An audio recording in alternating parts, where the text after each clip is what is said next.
इंसानी तारीख भरी हुई है ऐसे वाक़यात से जहाँ लोगों के साथ उनके स्किन कलर की बेस के ऊपर उनके साथ डिस्क्रिमिनेशन हुई, उनकी स्किन कलर की बेस के ऊपर उनसे फ़र्क किया गया, उनको एक फ़र्क ट्रीटमेंट दी गई। और मार्टिन लूथर किंग एक यकीनन एक ऐसा नाम है जो अमेरिकन हिस्ट्री में स्पेसिफिकली, लेकिन ग्लोबल हिस्ट्री में भी, मॉडर्न ग्लोबल हिस्ट्री में जिनका एक बड़ा नाम आता है इस फाइट में, जिसमें उन्होंने ख़ास तौर पे ब्लैक्स के अगेंस्ट जो ये डिस्क्रिमिनेशन का बिहेवियर था, ये जो तफरीक थी, ये जो फ़र्क किया जाता था ब्लैक्स के साथ, उस पर उनकी बड़ी आवाज़ उन्होंने उठाई। और 18 जनवरी को अमेरिका में उनका एक दिन भी मनाया जाता है, इसीलिए सिर्फ इस उनके कंट्रीब्यूशन को सेलिब्रेट करने के लिए कि जो उन्होंने कंट्रीब्यूट किया इस बड़ी इम्पॉर्टेंट कॉज में, जिसमें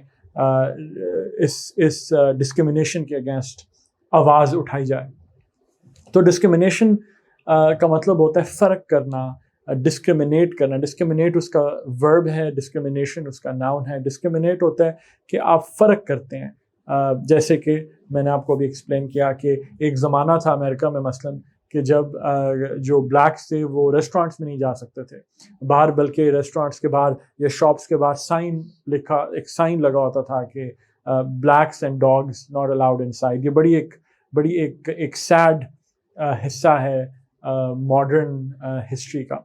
तो अगर मैं इसको सेंटेंस में यूज़ करूँ तो मैं ये कहूँगा कि discrimination of all kinds and discrimination of all kinds should be stopped around the world, should be condemned around the world. तो ये जो डिस्क्रिमिनेशन है, ये जो फ़र्क करना है इस बुनियाद के ऊपर, उसको कंडेम करना चाहिए, उसको क्रिटिसाइज़ करना चाहिए, उसको हमें रोकना चाहिए। तो डिस्क्रिमिनेट वर्ब हुआ और डिस्क्रिमिनेशन नाउन है।